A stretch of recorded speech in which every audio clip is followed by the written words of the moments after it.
Bueno, vamos a dar inicio a nuestra clase correspondiente a la octava semana. Eh, Hoy vamos a abordar nuevamente problemas de programación lineal entera. En una clase anterior ya dimos inicio a algunos ejemplos, como el problema de ruteo, básicamente, en la cual vimos que las variables dejan de ser del tipo real. Ahora vamos a abordar seguidamente un poco más sobre este tipo de programación matemática. En las clases anteriores estábamos abordando enteramente los modelos de programación lineal, donde todas las variables eran del tipo real, y particularmente habíamos visto cómo el método simplex eh, explota las características de la convexidad del problema para resolver y encontrar la solución óptima. Pero para este tipo de problema no es suficiente el método simple. Inicialmente vamos a ver básicamente qué es una programación lineal entera, sus aplicaciones, cómo se formula. eh, Vamos a ver algunas relaciones lógicas entre variables binarias. Vamos a abordar también un caso particular que es el problema de problemas lineales binarios. Hablamos de programación lineal binaria. Y digamos algunos ejemplos prácticos como también la linealización de ciertos problemas con variables enteras. El cómo se resuelve este tipo de problemas vamos a verlo en la siguiente semana. Entonces ahora vamos a abordar algunas características y después veremos los aspectos más desde el punto de vista del proceso de encontrar una solución a un problema de programación lineal tipo entera. Bueno, y acá tenemos podemos ver el ejemplo, una formulación matemática para un problema de maximización. Tenemos dos variables, la variable x y la variable y lo que queremos es encontrar el valor de y, el máximo posible. Tenemos, en este caso, tres restricciones asociadas. Tenemos una restricción que se grafica con este segmento, menos x más y menor o igual a 1. Tenemos otra restricción, 3x más y menor que 12, que se visualiza en este segmento. Y luego tenemos otra restricción, 2x más 3y menor o igual a 12, que se observa en el segmento correspondiente.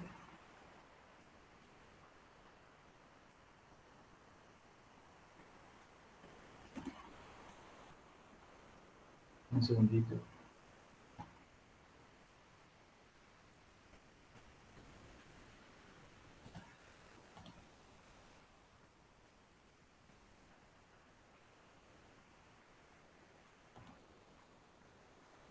Repito, en la primera restricción se encuentra asociado en este segmento, descrito en este segmento, la segunda restricción en este segmento y la tercera en este.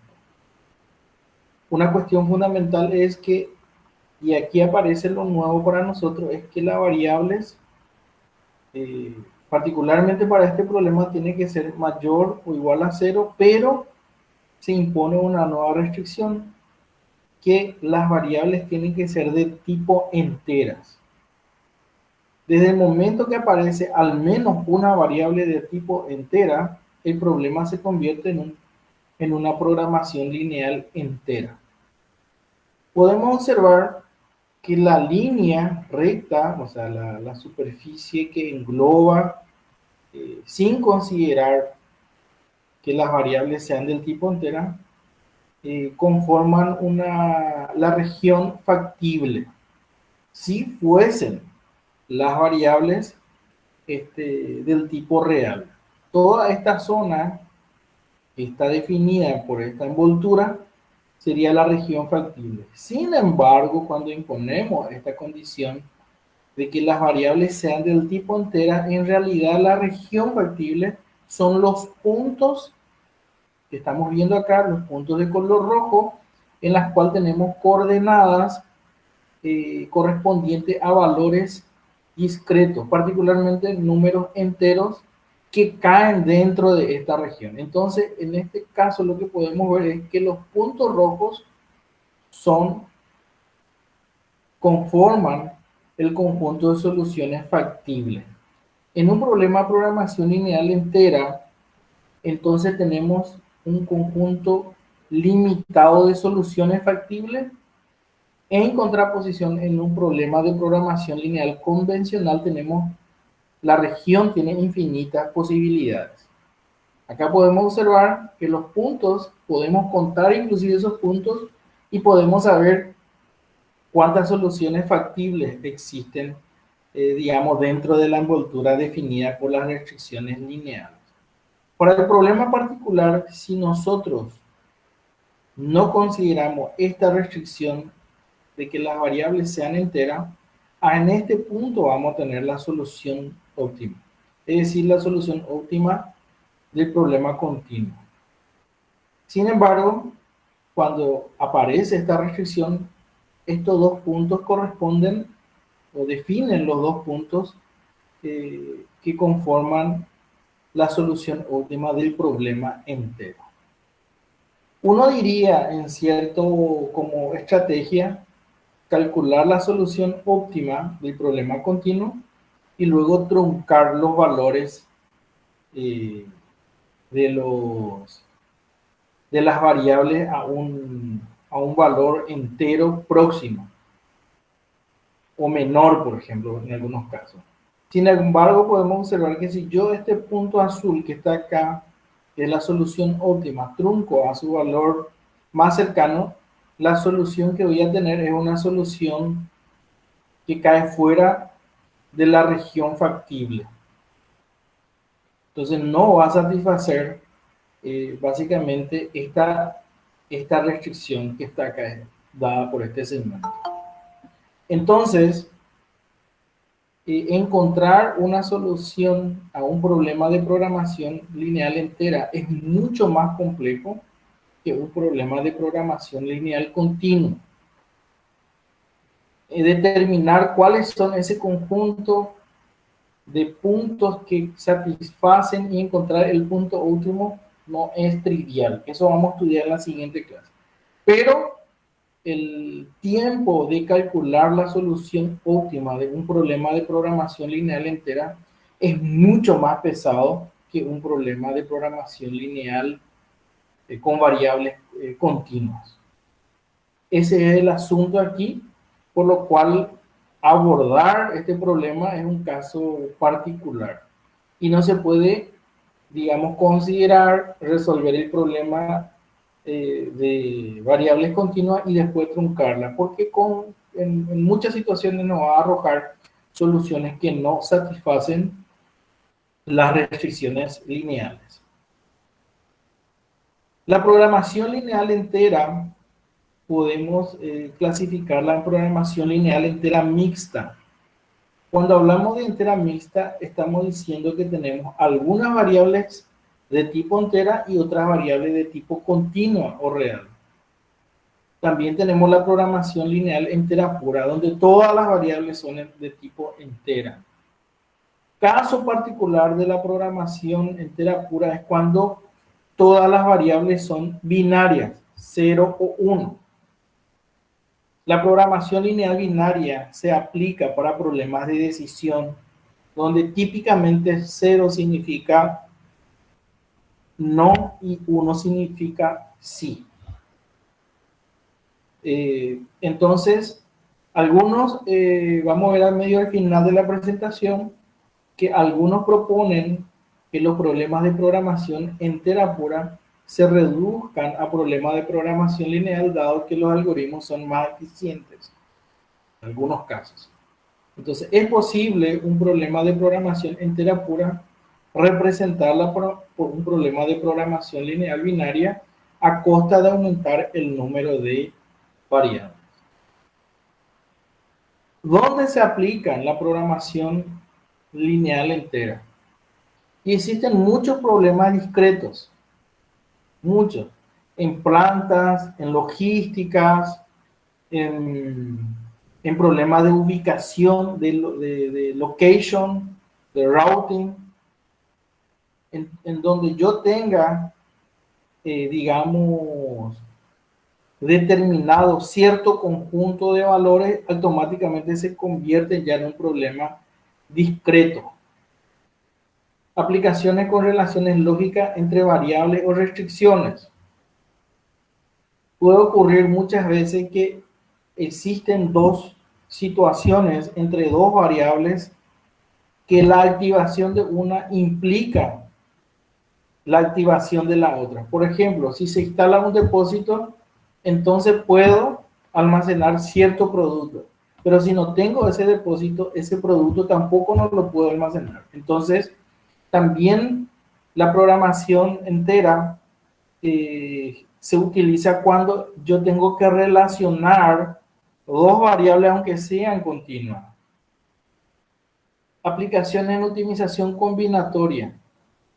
En problemas combinatorios, una de las clásicas tareas a resolver es ordenar, encontrar una secuencia, digamos, que satisfaga ciertas restricciones y que optimice alguna función objetivo. Por ejemplo, actividades, recursos, enrutamiento, el problema de ruteo de vehículos, por ejemplo, para logística, son casos particulares de ordenación de actividades por recursos. Ahí hablamos de optimización combinatoria. Por ejemplo, el problema de asignación de calendario, que cada semestre ustedes están abordando.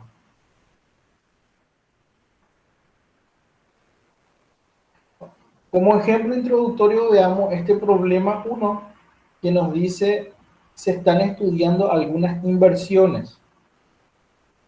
La primera de ellas se prevé que proporciona unos beneficios en millones, M, de beneficios netos de 16 millones de guaraníes, la segunda 22 millones de guaraníes, la tercera 12 millones de guaraníes y la cuarta 8 millones de guaraníes. Tenemos entonces 4 inversiones y esas son las ganancias posibles.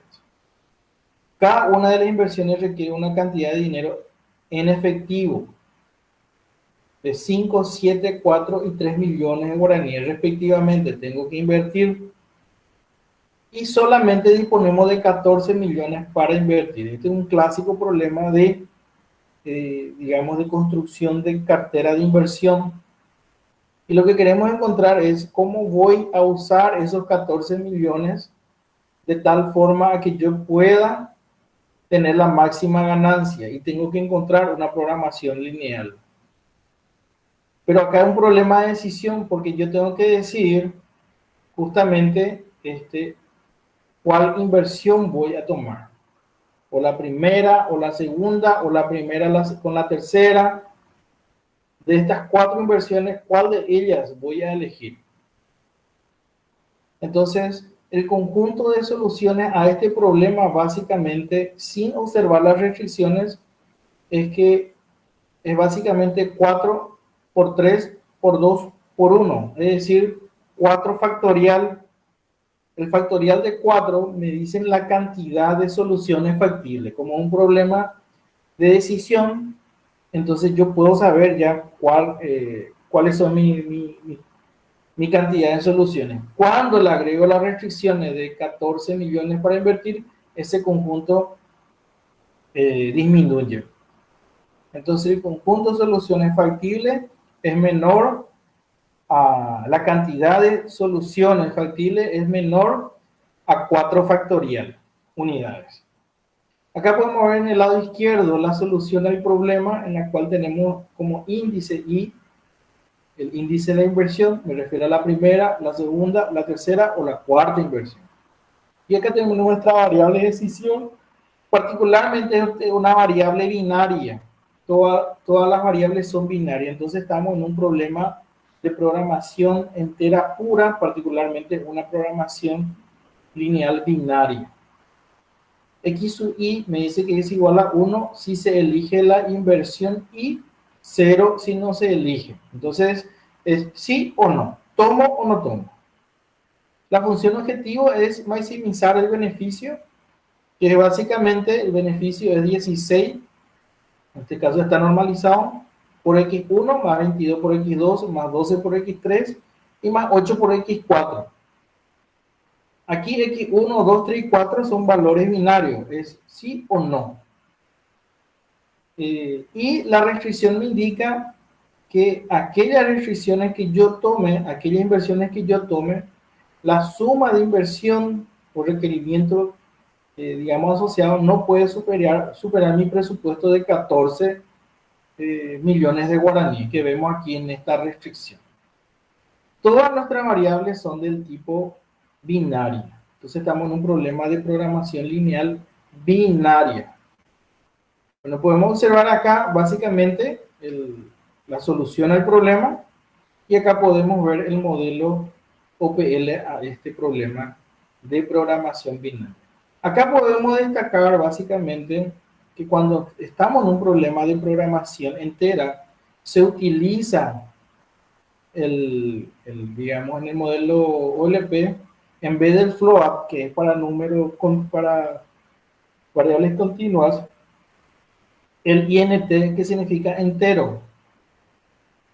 Y cuando es binario, yo tengo que decir que la X1 toma valores en este rango, 0 o 1. Si mi variable debería de tomar 3 decisiones, por ejemplo, podría ser 0, 1 y 2, por ejemplo. Si fuese un problema ternario. Como problema número 2 podemos observar el siguiente ejemplo en la cual una compañía logística quiere ampliar sus instalaciones con un galpón en Villeta o Concepción, o en ambas ciudades también. O sea, puedo o en Villeta o en Concepción, o en los dos a la vez. También se piensa construir a lo sumo un almacén en una ciudad donde se instala algún galpón. Es decir, si yo instalo un galpón, entonces yo puedo instalar el almacén. Eso es lo que me está diciendo. Y acá podemos ver en la tabla justamente los beneficios y el capital requerido. Si instalo en Villeta, tengo un beneficio de 19 millones de dólares, pero necesito un capital de 16 millones de dólares. Y así sucesivamente vemos para Concepción. Después vemos si construyo el almacén en Villeta o si construyo el almacén en Concepción. Recordemos que voy a construir un almacén en Villeta si es que instalo el galpón en Villeta. Ese es un requerimiento. Se tiene como capital de inversión 39 millones de dólares y el objetivo es tomar la decisión que utilice el beneficio de la inversión. Quiero maximizar. Veamos la solución en este punto. Entonces podemos ver aquí, aquí podemos ver la variable de decisión, x1, x2, 3 y 4, que son variables de tipo binaria, porque tengo que decidir si instalo un galpón en Villeta, sí o no. Si instalo un galpón en Concepción, sí o no. Si construyo un almacén en Villeta o si construyo un almacén en Concepción. Entonces aquí x sub y, donde y va desde 1 a 4, es igual a 1 si la decisión y es afirmativa y 0 cuando es negativa. La función objetivo básicamente era similar al problema anterior, en la cual yo quiero maximizar el beneficio. Y tenemos la restricción asociada al presupuesto, que básicamente tenemos 39 millones de dólares como presupuesto. Y acá viene la primera restricción. Y acá ya viene mi primera corrección también a esta presentación, porque acá me dice en esta restricción que x1 más x2 tiene que ser menor o igual a 1.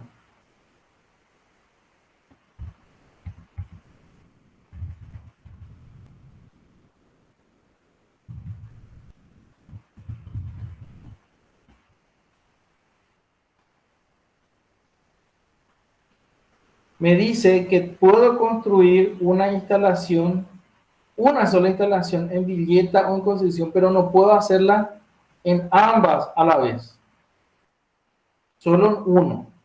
Entonces, la restricción que podemos observar acá en el punto, en esta línea, x1 más x2 menor o igual a 1, justamente me están indicando esa restricción, porque si instalo el galpón en Villeta, ya no puedo instalar en Concepción, y si instalo en Concepción, no puedo instalarlo en Villeta, porque la suma de x1 más x2 no puede ser mayor a 1. Si una de las dos variables se pone en 1, a fuerza la otra tiene que ser 0. Acá ya estamos justamente metiendo una restricción que me dice que solamente una instalación puede realizarse, a lo más uno. Puede ser los dos también que nos instalen, porque x1 si es 0 y x2 si es 0, la suma va a ser siempre menor a 1. Es decir, o no instalo ninguno o si instalo solamente en uno. Podemos observar en la siguiente restricción x3 menor o igual a x1, básicamente me está diciendo lo siguiente. x1, si tomo la decisión de instalar un galpón en Villeta, x1 adopta el valor de 1. Entonces ahí puedo tomar la decisión de instalar un almacén en Villeta. Por eso x3 es menor o igual a x1. Si mi decisión es no instalar en el galpón en Villeta, entonces x1 se vuelve 0. Con lo que automáticamente la variable x3 también se vuelve 0. Es decir, como no puedo instalar el galpón en Villeta, entonces tampoco no puedo construir el almacén en Villeta. Pero si instalo el almacén en Villeta, no significa que sí o sí tengo que construir el almacén en Villeta, porque si x3 toma el valor de 0, 0 sigue siendo menor que 1. Entonces acá lo cierto y concreto es que si no instalo el galpón en Villeta, x1 igual a 0, entonces no puedo construir un almacén tampoco en Villeta. Fuerza que x3 sea igual a 0 también. Lo mismo ocurre entre x4 y x2, correspondiente a instalar el galpón en Villeta y construir el almacén en Concepción. Del lado derecho podemos ver el modelo UPL de la solución dada. Entonces acá estamos viendo dos restricciones muy importantes. La primera es tomar la decisión entre hacer o no hacer algo y que la acción de una impacta automáticamente en la otra. De dos formas. En la primera restricción, x1 más x2 menor o igual a 1. Y en las dos últimas restricciones estamos digamos, imponiendo una restricción a otra acción que depende de la anterior. Sí puedo construir un almacén en Villeta, sí, solo si tengo instalado un galpón en Villeta. Si no tengo instalado un galpón en Villeta, no puedo construir galpón en Concepción. Eso me está diciendo la tercera restricción. Y la cuarta para Concepción.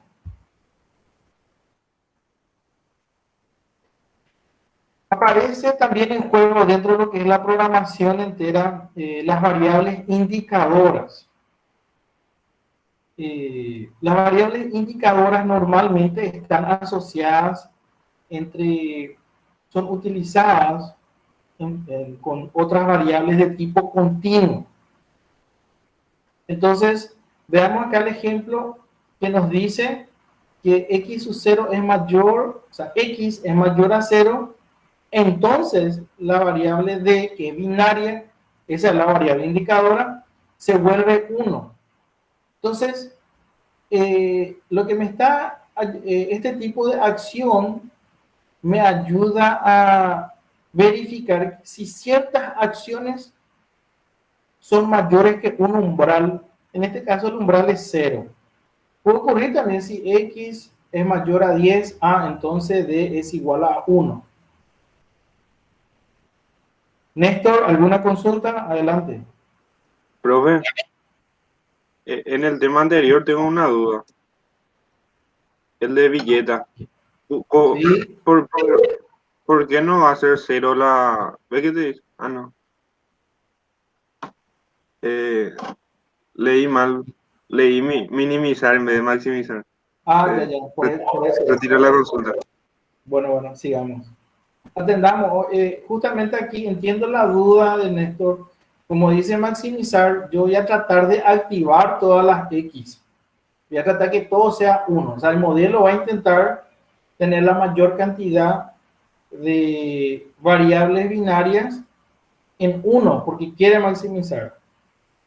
Pero las restricciones le van a forzar que cuando algunas se activen, la otra se desactive, entre X1 y X2, por ejemplo. Y automáticamente cuando una variable, por ejemplo acá X1 es 1 y X2 es 0, automáticamente la última variable X2 como igual a 0 fuerza que X4 sea igual a 0 también.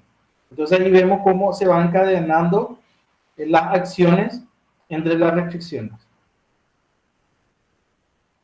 En cuanto a la variable indicadora, lo que queremos es básicamente, queremos una variable que nos diga que si algún umbral asociado a alguna variable o a alguna función es mayor a ese umbral, entonces esa variable binaria se pone en 1. Acá en el ejemplo más simple es que X es mayor a 0, sí, entonces la D quiero que sea 1. Me activa esa variable binaria, esa variable indicadora, la cual se usa en otras partes del problema, en otro conjunto de restricciones. Esto que estamos queriendo hacer es básicamente se modela de esta forma. X menos m por d menor o igual a 0, o que es lo mismo que X es menor o igual a m por d. Aquí fíjense que d es binario y X es un número real continuo. ¿Qué está ocurriendo acá? X es variable continua, D es variable binaria y M es un número muy grande que se conoce como cota superior de X. Y tenemos que comprender que el valor de X, como es real, puede ser 0, 0,1, X varía entre 0 y M. Eso es lo que me está diciendo esta M, como una cota superior, es un valor que la X nunca va a superar. Es decir, la X va a ser, por ejemplo, mayor o igual a 0 y menor o igual a M o estrictamente menor que M. Pero nunca va a ser mayor que M. ¿Qué ocurre acá? Apenas la X supera el umbral 0, necesariamente para que esta restricción se satisfaga, la D tiene que activarse a 1, porque M por D, M por 1 va a ser M.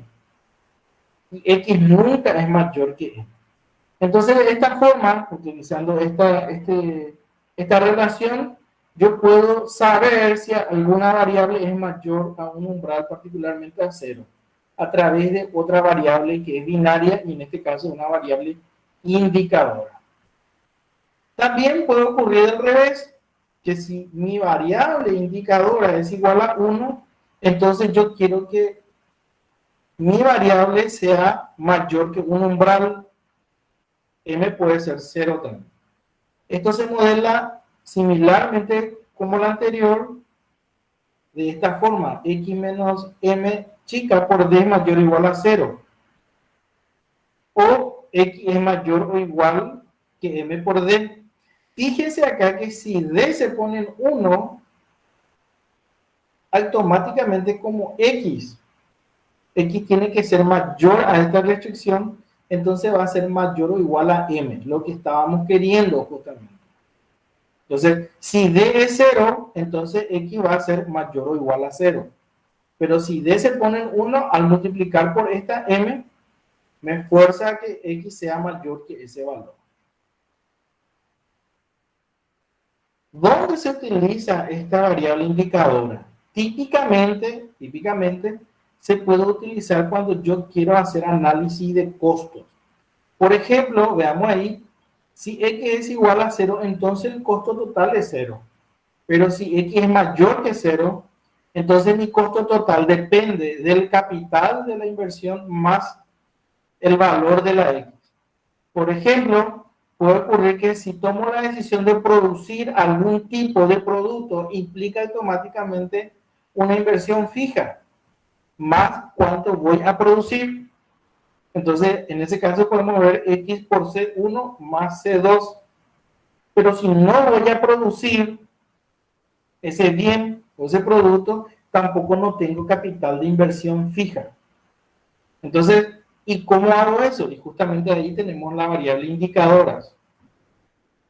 En el ejemplo podemos observar en la cual yo quiero maximizar la Z, podemos observar C1 por X más C2 por D, X es nuestra variable real, continua, y D es nuestra variable indicadora.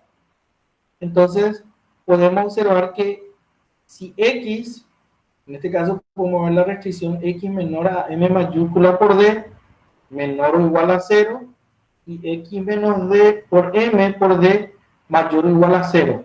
Aquí lo que está ocurriendo es que si D es 1, entonces X tiene que ser menor que, que su cota, que es M.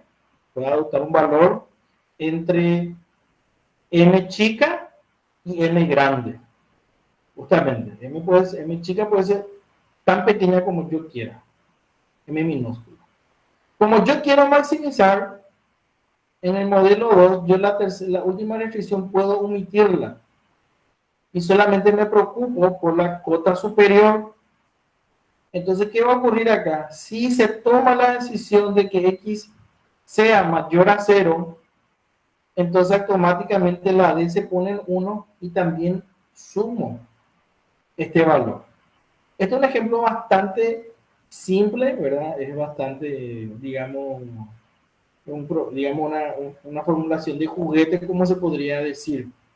Pero vale para entender de cómo trabaja esto. Estamos el problema 3 de costo fijo. Tenemos 3 empresas de comunicación que ofrecen su servicio de Internet en las siguientes condiciones. La empresa C1 cobra una tarifa fija de 16 dólares al mes más 0,25 céntimos por minuto. Ahí tenemos el costo fijo y el costo variable.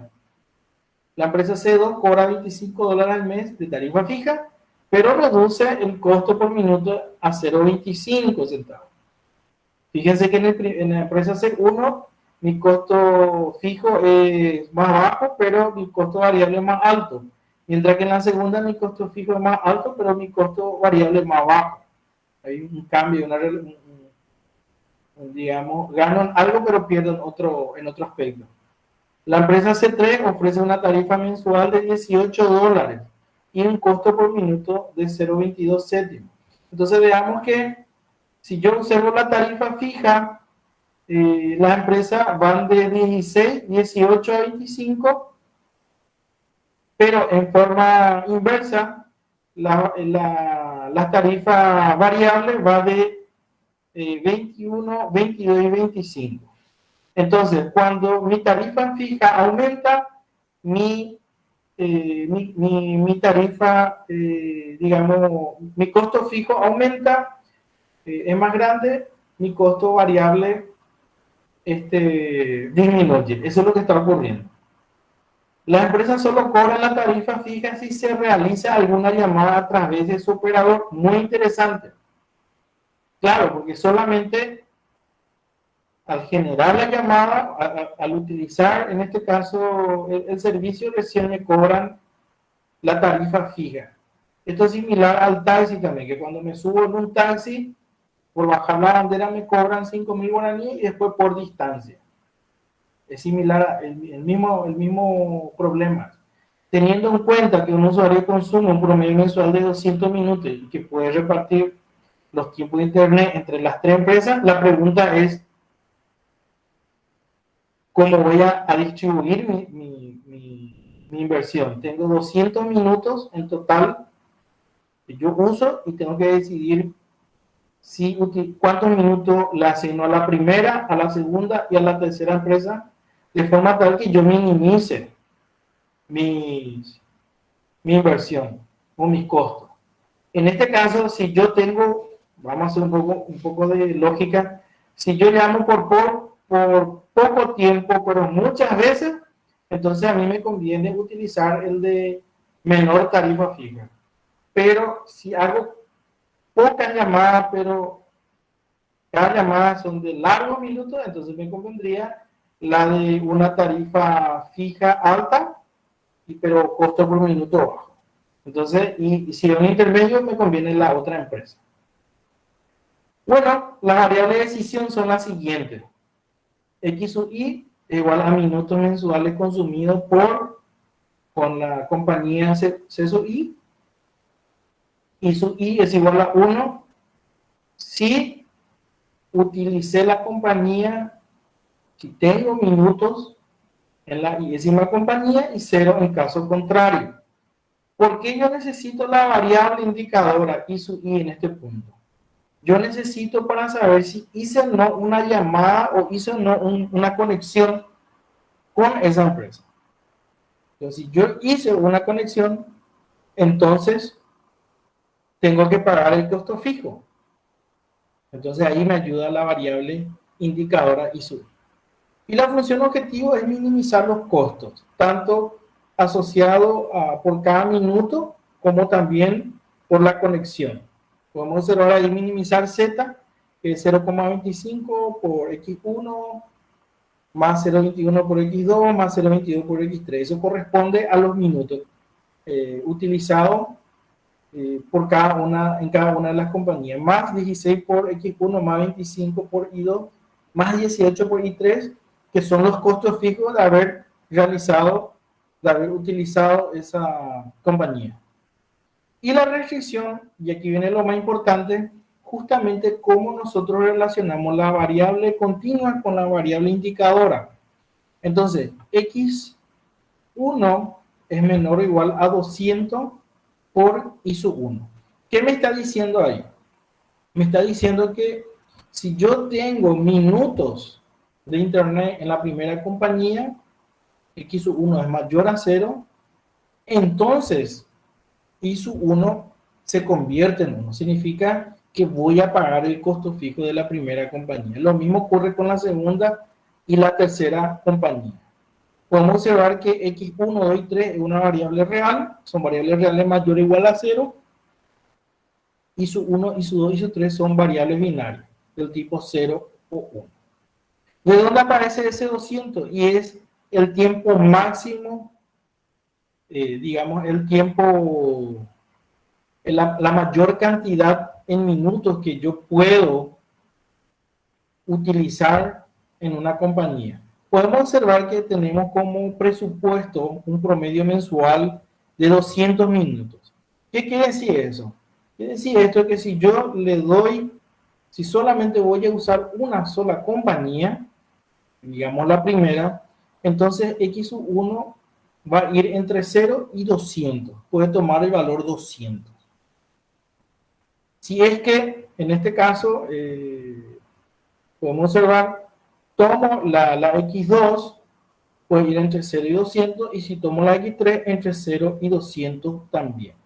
Pero aquí asumimos que no, ninguno de los tres va a pasar 200. Y yo quiero minimizar este costo respectivamente. Una cuestión fundamental es que aquí, en este problema, me está faltando una tercera restricción, que básicamente es que el conjunto de minutos totales tiene que ser sí o sí sumar a 200 minutos. Porque si así como lo veo formulado, el valor de Z siempre me va a arrojar igual a 0. No sé si se percataron. Porque yo quiero minimizar la Z. ¿Qué quiere decir eso? Quiero minimizar X1, X2, X3, Y1, Y2 y 3. Pero no tengo una cota inferior asociada ni a X1, ni a 2, ni a 3. Sí tengo asociado a Y, que si X1 es mayor a 0, entonces Y1 se pone en 1. Pero ¿cuál es la cota inferior de X1, X2 y X3? Y es 0. Entonces, así como está formulado, este problema me va a arrojar no utilizar, me va a arrojar todo 0. Para que esté bien formulado, este problema necesita una tercera restricción que voy a agregar aquí abajo.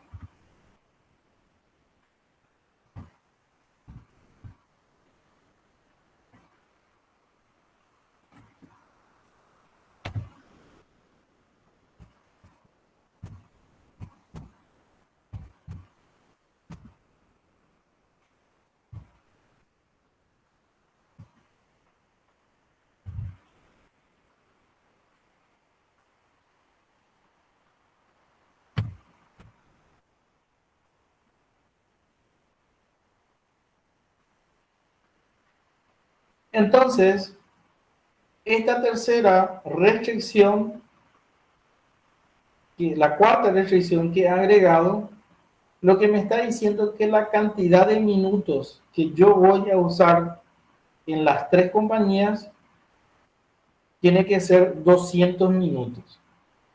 Entonces, a fuerza, una porción de los 200 va a venir en X1, una porción de los 200 en X2 y una porción de los 200 en X3. Dado que estoy seguro que alguna de estas van a ser mayor a 0, entonces también voy a tener los costos fijos. Noten que aquí, sin esta restricción agregada, la solución iba a ser no hacer uso de ninguna compañía. Problema número 4, un problema de recubrimiento, otro caso de estudio. Nos dice, y esto es un clásico, se desea construir el menor número de estaciones de bomberos que cubra un territorio de 6 ciudades. C1 hasta 6, C1 hasta C6. Cada ciudad está identificada por la etiqueta C sub I. Las estaciones se podrían construir en cualquiera de las ciudades, pero garantizando siempre que todas las ciudades dispongan al menos de una estación a una distancia máxima de 15 minutos. ¿Qué quiere decir eso? Si yo ubico una estación en una ciudad, la distancia de movilizarse de esa ciudad al vecino tiene que ser de no más de 15 minutos, para decir que esa estación de bomberos también cubre a la otra ciudad. De ahí el nombre de recubrimiento. En la siguiente tabla se dan los tiempos en minutos para ir de una ciudad a otra. Se debe averiguar el número de estaciones de bomberos a construir y la ciudad donde debe construir. Yo quiero instalar la menor cantidad de estaciones de bomberos. Yo tengo que elegir en qué ciudad voy a instalar. Y la condición es que las ciudades que son cubiertas, asumo que es cubierta si el tiempo de viaje es menor a 15 minutos.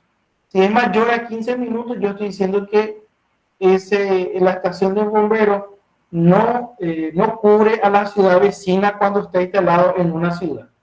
En esta tabla podemos observar, por ejemplo, en la fila C1, me está diciendo que si yo estoy en la ciudad C1, puedo llegar a la ciudad C2 en 10 minutos, a la ciudad C3 en 20, a la ciudad C4 en 30, a la ciudad C5 en 30 y a la ciudad C6 en 20 minutos.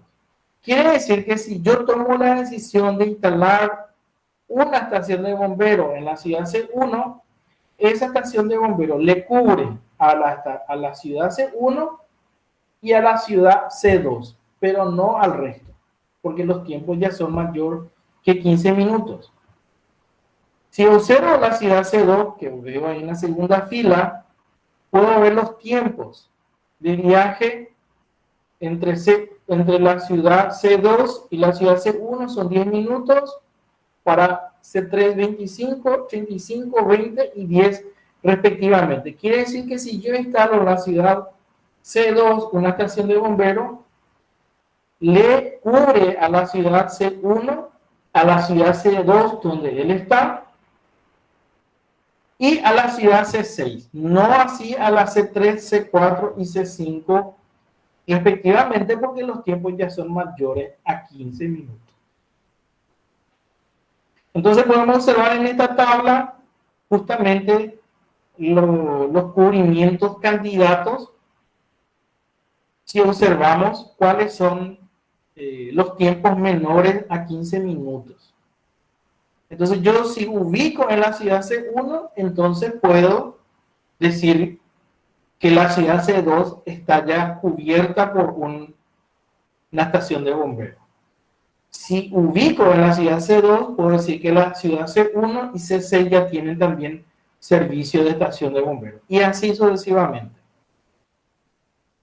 La solución a este problema podemos verla aquí.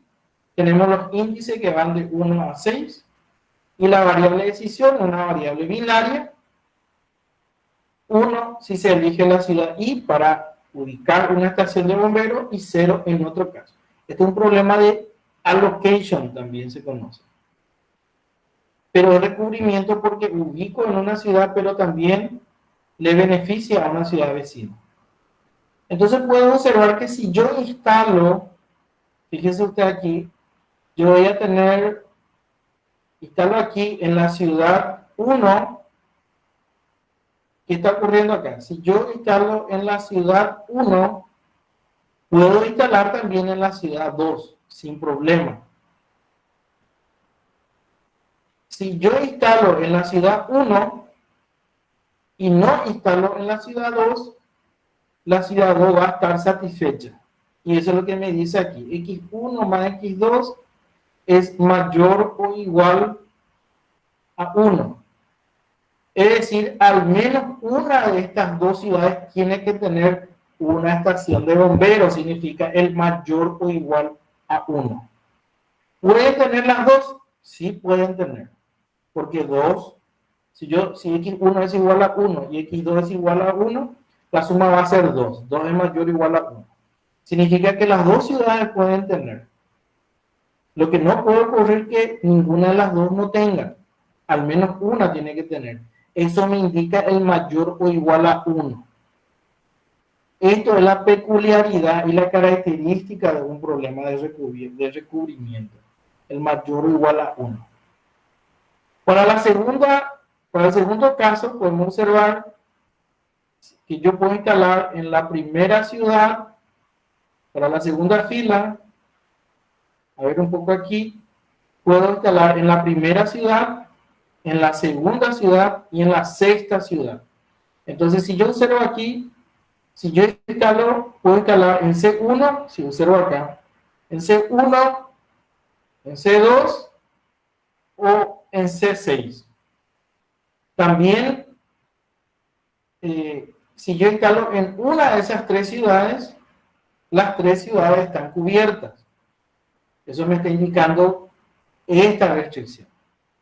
Me voy a la siguiente ciudad, X3 más X4, correspondiente a C3. Aquí, si instalo en C3, ya me satisface, también ya le cubre a C4, y también, si instalo en C4, ya le cubre a C3.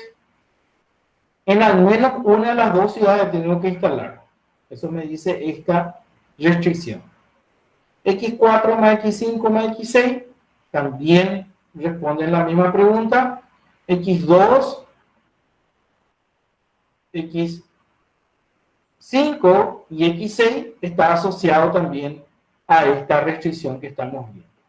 Entonces podemos observar acá, básicamente, que este conjunto de restricciones lo que me está diciendo es, básicamente, si ubico uno, ya también satisface al otro, cada una de estas restricciones.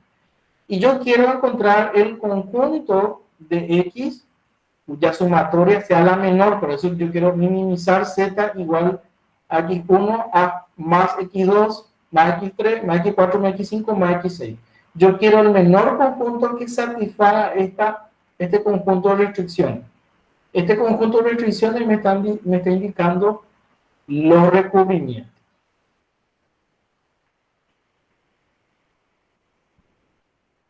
Ahora vamos al modelo de disyunción exclusiva entre dos restricciones. Puede ocurrir en ciertos escenarios, en ciertos problemas, que yo quiero que ocurra una u otra restricción. O uno o el otro. Sí o sí tiene que ocurrir una restricción o otra restricción. Es decir, en el problema que estoy abordando, se dan dos escenarios. Da una situación, una restricción tiene que funcionar, tiene que imponer restricciones a la variable, y da otra situación, esa restricción no tiene que imponer ninguna restricción, se libera, por decirlo así,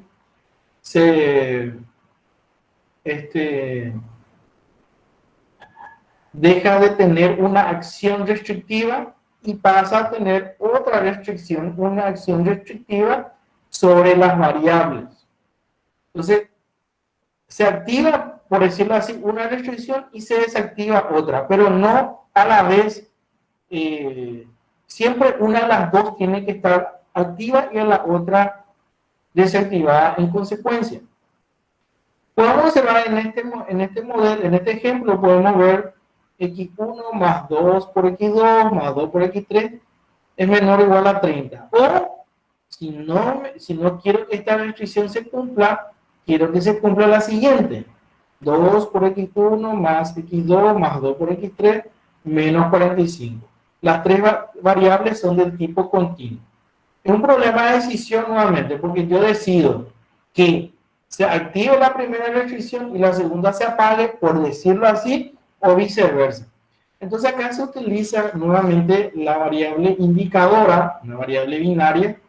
Podemos observar que tenemos el mismo conjunto de restricciones más m por i se le agrega. Fíjense aquí en el modelo 1 para la primera restricción. Para la segunda restricción, más m' por 1 menos i, donde la variable i es binaria. Fíjense que si i es igual a 1, la primera restricción es que tenemos del lado derecho, 30 más m, donde m es un número suficientemente grande, de tal forma que los valores de x1, x2 y x3 puedan tomar pueden tomar los valores, cualquier valor dentro del rango admisible, impuesta por otras restricciones. Entonces, esta m puede ser un número, tiene que ser un número medible, un número suficientemente grande, que cuando le suma 80, x1, x2 y x3 puede adoptar el valor que quiera. Si i es igual a 1, entonces en la segunda restricción, 1 menos 1 es 0. 0 por m es 0.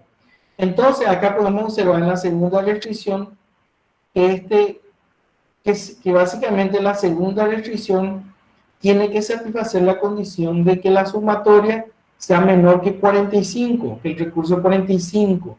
Vean ahí. ¿Por qué? Porque en este caso 1 menos 1 es 0. El valor m suficientemente grande está anulado.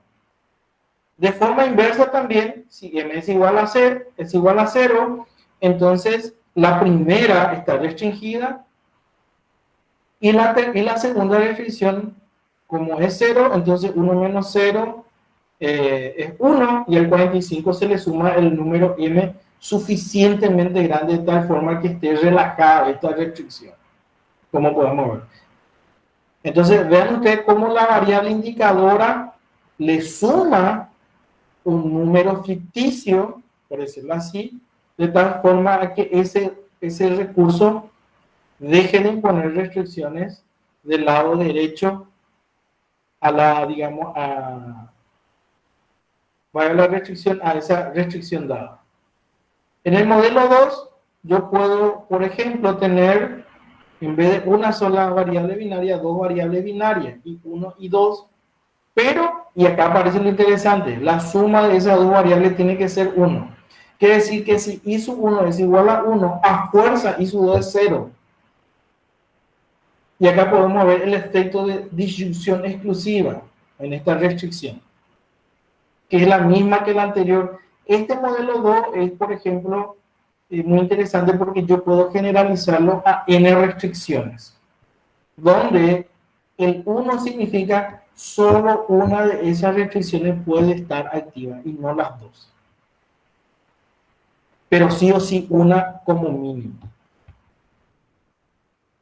¿Qué pasa si yo no quiero una disyunción exclusiva? Yo quiero que si una ocurra o ninguna, por ejemplo. Entonces pasamos al mismo modelo, pero esta restricción, recordemos que en el anterior yo tenía que I1 más I2 es igual a 1. Sí o sí, una de las dos variables está activa. Sí o sí, una de las dos restricciones está trabajando, por decirlo.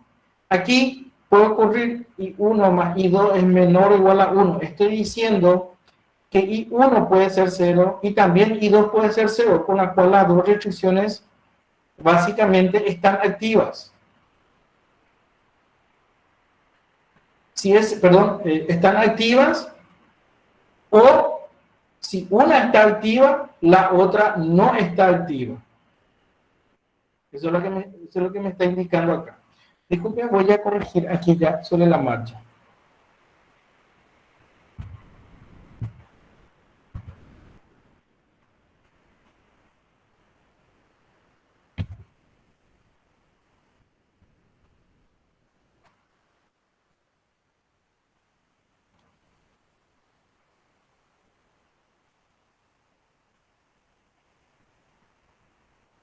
Este modelo se generaliza cuando tengo, por ejemplo, n funciones lineales, restricciones, donde de la n yo quiero indicar que cada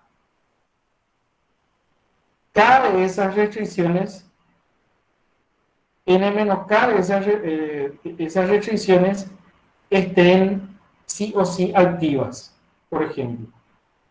Si yo tengo acá una igualdad, yo puedo indicar que n menos k restricciones sí o sí van a tener que estar activas, pero si tengo menor o igual, estoy diciendo que a lo más n menos k restricciones van a estar activas, como ninguna también, dependiendo ya ahí del problema abordado. El valor de m que se utiliza acá tiene que ser cuidadosamente seleccionado de tal forma que cumpla que básicamente la m sea una cota superior entre el valor que puede adoptar el lado izquierdo de la restricción menos el recurso disponible en esa restricción. No puede ser un valor menor, tiene que ser un valor mayor a esta resta, o si no, no va a funcionar correctamente el modelo. Hay que elegir cuidadosamente estos valores m, valores grandes. Veamos un problema número 5. Una compañía está considerando la fabricación de 3 tipos de vehículos, T1, 2 y 3. Los recursos necesarios para su fabricación, los recursos disponibles y los beneficios esperados para cada tipo de vehículo se dan en la siguiente tabla.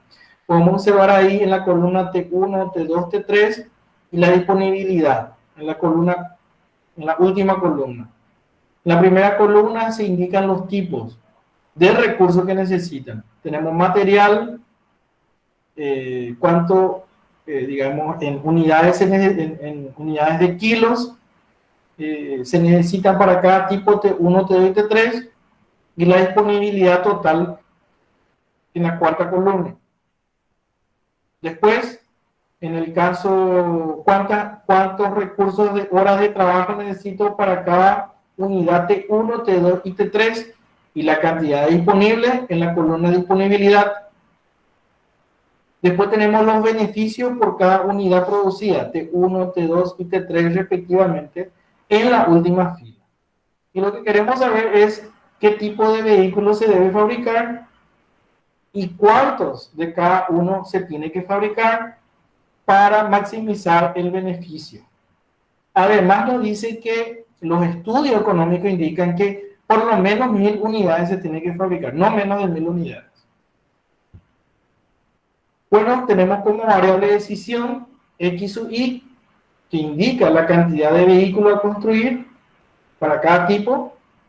Y tenemos una variable indicadora que expresa la disyunción. Básicamente, esta variable de disyunción vamos a ver cómo está operando. Queremos maximizar el beneficio, que es 2 por x1 más 3 por x2 más 4 por x3, que es el beneficio normalizado. 2 es de 2.000 euros, 3 es de 3.000 euros y 4 corresponde a 4.000 euros, multiplicado por las unidades de tipo de vehículo respectivo. Podemos observar en las restricciones que en la primera restricción x1 menor o igual a 2.400 por y1, ¿qué me está indicando? Que si tomamos la decisión de fabricar vehículos de tipo T1, yo entonces tengo que activar esta variable 1.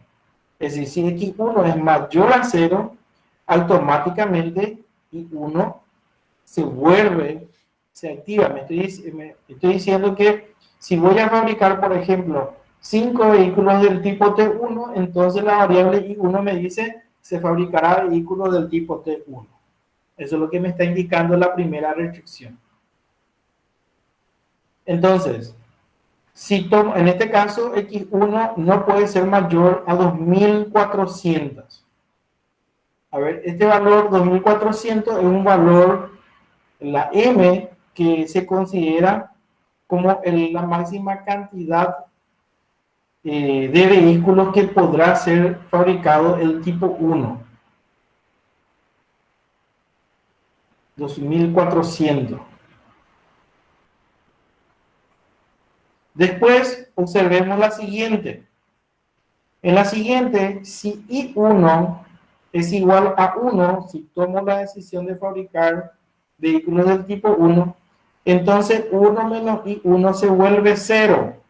¿Qué significa eso? 2.400 por 0 es 0, lo cual significa que X1 tiene que ser a lo más 1.000 unidades. Es decir, que X1, veamos un poco, X1 tiene que ser al menos 1.000, porque si del lado derecho de esta restricción yo tengo 0 y llevo X1 hacia el lado derecho, yo estoy diciendo que si fabrico un vehículo de tipo X1 tiene que ser mayor a 1.000. Y veamos cómo automáticamente hubo un encadenamiento de estas dos restricciones. Porque si X1 es igual a 1, tiene que ser X1 mayor a 1.000. Pero también utilizamos 2.400 para indicar que si X1 es, por ejemplo, 1.500, entonces I1 se activa. Si I1 es igual a 0, entonces X1 no puede ser mayor a 0, tiene que ser 0. Pero si es 0, entonces esta restricción no puede imponerle un valor mayor a 0. Entonces, 1 menos 0 es 1, lo que va a implicar que básicamente 1.000 menos 2.400 y llevándolo a X1 hacia la derecha me indica que X1 puede adoptar valores negativos. Pero como X1 ya digamos tiene una restricción que sea mayor o igual a 0, entonces va a quedar en 0 ese valor. Entonces podemos observar cómo esta variable binaria activa básicamente el límite inferior de X sub 1 si Y sub 1 es igual a 1 y Y sub 1 es igual a 1 si X sub 1 es mayor a 0. Si X sub 1 es mayor a 0, Y sub 1 es igual a 1, lo que hace que la segunda restricción implique que X sub 1 sea mayor o igual a 1.000. Y eso se aplica en cada una de estas restricciones. Acá tenemos las dos últimas restricciones que son de presupuesto, correspondiente a materiales y a trabajo respectivamente. ¿Qué ocurre cuando yo tengo una función y yo quiero que esa función adopte valores precisos, n valores precisos, conocidos? digamos, de un conjunto finito de valores quiero que adopte. Entonces acá este símbolo significa el O. O V1, la función, que en este caso va a ser una función asociada a una restricción lineal, siempre, dentro de este contexto y problema que dentro de esta asignatura, puede adoptar o valor V1 o valor V2 o un valor V sub n, digamos, respectivo. Y en este punto, esto es bastante interesante porque puede ser que tome valores B1 con B2 también. Y vamos a ver un ejemplo aquí de cómo esto trabaja. En este caso yo tengo que esta función f, que tiene como variables continuas x1, x2, hasta x sub n, incluso puede ser variables enteras, tiene que ser, a ver un poco, son constantes. Entonces observemos de este lado que el valor x1 multiplica a i1, el valor x2 multiplica a i2, el valor x sub n multiplica a i sub n, y donde la sumatoria de estas variables binarias es igual a 1. ¿Qué me está indicando esto? Que si i sub 1 es igual a 1, el resto de las variables tiene que ser 0 por esta igualdad. Entonces, solamente una de estas variables, uno de estos valores se activa, porque el resto va a ser nulo automáticamente. Entonces, si yo digo que puedo adoptar al menos 2, entonces yo tengo que ubicar dos valores acá. Si yo puedo admitir que dos elementos de esta sumatoria se consideran, básicamente. Como tengo uno, estoy diciendo solamente una parte de estas, digamos, un solo elemento de esta sumatoria será la que va a imponer el límite a esta restricción.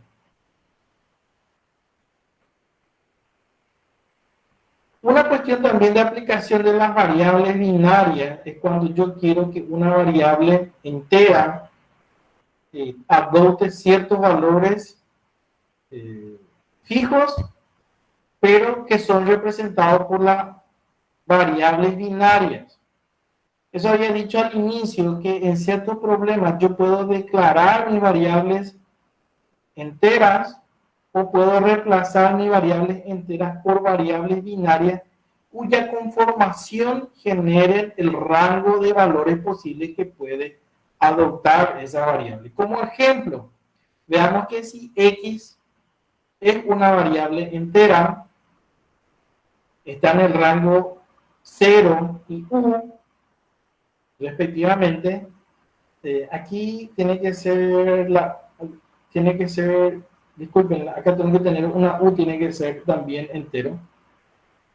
Lo que está ocurriendo es que yo puedo construir esta u a partir, o los valores que se encuentran entre 0, los valores enteros que se encuentran entre 0 y u, a partir de este conjunto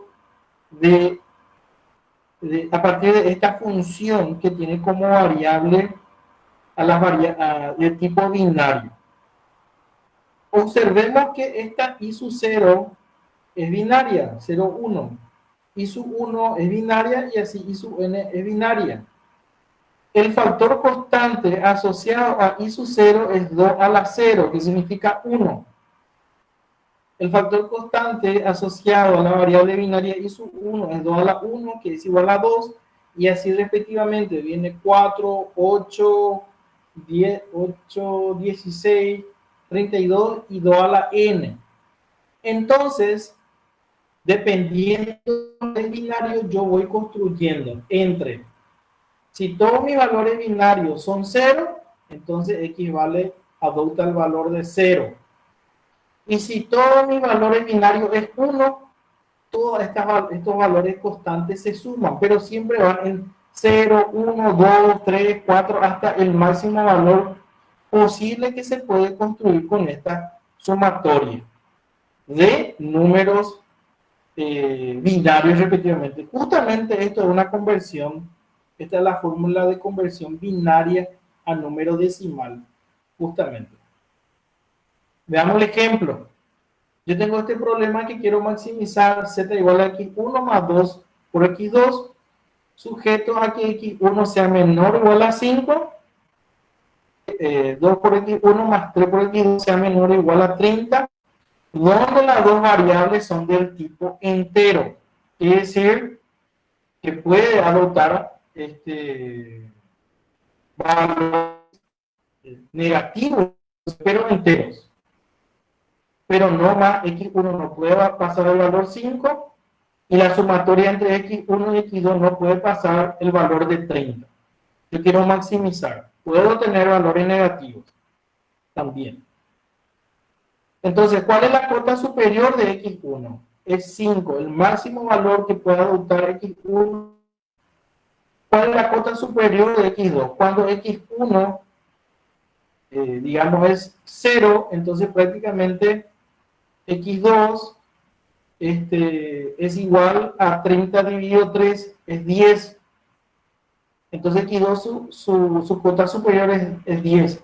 Entonces yo voy a construir valores que van entre 0 y una cota superior para x1 y entre 0, en el caso de x1 va a ir entre 0 y 5, todos los números enteros que van en ese rango. Y también todos los números enteros que van entre 0 y 30 para x2 respectivamente. ¿Cómo representamos ese número entero a través de decimales y a través de la conversión? Justamente la fórmula que convierte números binarios a números enteros. Y acá podemos ver, es x sub 0 más 2 por x1 más 4 por x2. Justamente a través de esta relación que el 5 se encuentra entre 2 a la cuarta, a 2 al cuadrado y 2 al cubo, entonces yo puedo construir o definir cuál es el índice máximo de esta, digamos, de esta función binaria. En este caso es 2, por eso tengo acá un 2 al cuadrado que es 4 por x sub 2. En el caso de x sub 2, el 10 se encuentra entre 2 a la 3 y 2 a la 4, entonces x2 puede adoptar valores entre 0 y el máximo valor que me puede generar esta función de conversión binaria. Acá tengo 8, que es 2 a la 3, respectivamente. Fíjense que aquí yo tengo i sub 0, i sub 1, i sub 2, i sub 3, i sub 4, i sub 5, i sub 6. Son 6 variables binarias distintas. Pero acá tengo el 1, el 2, el 3, el 0, el 2 a la 0, el 2 a la 1, el 2 al cuadrado y 2 a la cubo. Por eso tengo 8. Pero no confundamos el índice con la potencia asociado a 2. Estos valores yo reemplazo, fíjense, en nuestra función de variables enteras por variables puramente binarias. Es decir, convertir un problema puramente entero a un problema puramente binario. ¿Qué es lo que hicimos? Aumentamos el conjunto de variables enteras a variables binarias.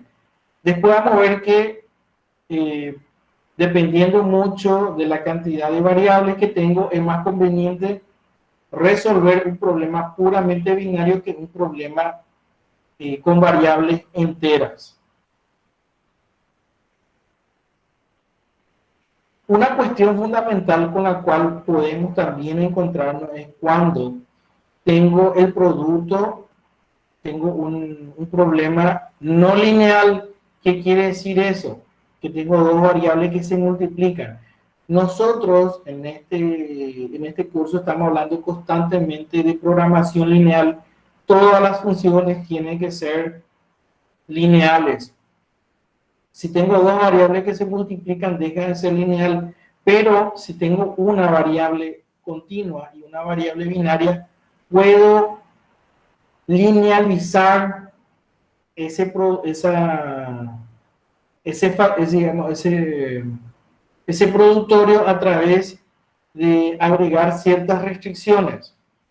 Entonces podemos observar aquí que si B es mi variable binaria y X es mi variable continua en un rango 0 hasta U, entonces el producto B por X yo puedo tener su equivalente a través de este conjunto de restricciones agregando la variable, en este caso la variable Y, que es una variable continua. Observemos que Y, este conjunto trabaja exactamente como trabajaría esto. Es decir, fijémonos en el cuadro. Si B es 0, entonces mi salida tiene que ser 0. Si B es 1, entonces la salida es el valor que adopta X. Eso es lo que queremos que ocurra. Porque es B por X. Entonces, ¿cómo logramos digamos, linealizar esta función no lineal? Y es Y menor o igual a U por B, Y menor o igual a X, Y mayor o igual a X menos U por 1 menos B, y Y mayor o igual a 0. Fijémonos en lo siguiente. Si B es 0, entonces automáticamente Y es menor o igual a 0, como está acá pintado. La restricción Y menor o igual a X no es modificada, pero aquí en esta otra restricción sí tengo B. Como B es 0, entonces Y tiene que ser mayor o igual a X menos U. Como podemos observar acá, también dijimos que la Y tiene que ser mayor o igual a 0, como está acá. Pero como la Y tiene que ser mayor o igual a 0 y la Y tiene que ser menor o igual a 0, en consecuencia, la variable Y es igual a 0. ¿Qué pasa si mi B es igual a 1? Entonces, Y tiene que ser menor o igual a U. Y permanece menor o igual a X. Y tiene que ser mayor o igual a X menos, pero como ve 1, acá yo tengo 1 menos 1, 0. Entonces, Y es mayor o igual a X, pero la Y también es mayor o igual a 0. Como Y tiene que ser menor o igual a X y también tiene que ser mayor o igual a X, entonces la Y adopta el valor dado por X.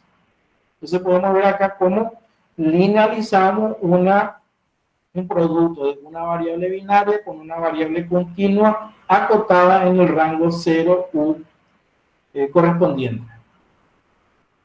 Para ir terminando la clase de hoy, podemos ver en este resumen cómo las variables indicadoras pueden controlar la imposición o no, o la activación o no de una restricción. Esto ya digamos una forma más general de lo que vimos anteriormente. Si D es igual a 1, entonces yo quiero que este conjunto de restricción se active. Si D es 0, no quiero que la B le restrinja a esta sumatoria. Pero si D es igual a 1, sí quiero que D restrinja a esta sumatoria. Esto podemos ver de este lado. A este conjunto de restricciones le agregamos M por D del lado izquierdo y M del lado derecho. Fíjense que si D es igual a 1, la M se anula, con lo que estoy en esta restricción. Pero si D es igual a 0, entonces a esta B le sumo una M suficientemente grande. Esa condición está dada por esto. Del revés, si tengo yo mi restricción, dado que ocurre que la B es mayor que esta sumatoria, entonces yo quiero que una variable indicadora me avise, me indique que está ocurriendo esta condición. Entonces a esta restricción se le agrega del lado izquierdo básicamente menos M por E por D y del lado derecho un E. Entonces, fíjense que cuando ocurre esto, si D es mayor que esto, donde E es un umbral definido por este valor, que nosotros decimos que cuando ocurre esto, yo quiero que E adopte un valor, entonces básicamente esta D a fuerza se va a imponer en 1. Similarmente a estos dos, en la cual tengo menor o igual a B, menor o igual a B, yo tengo mayor o igual a B, mayor o igual a B, podemos observar también dos restricciones extendidas de forma análoga. Bueno, de esta forma entonces terminamos la clase de hoy, pasamos al espacio de preguntas y consultas.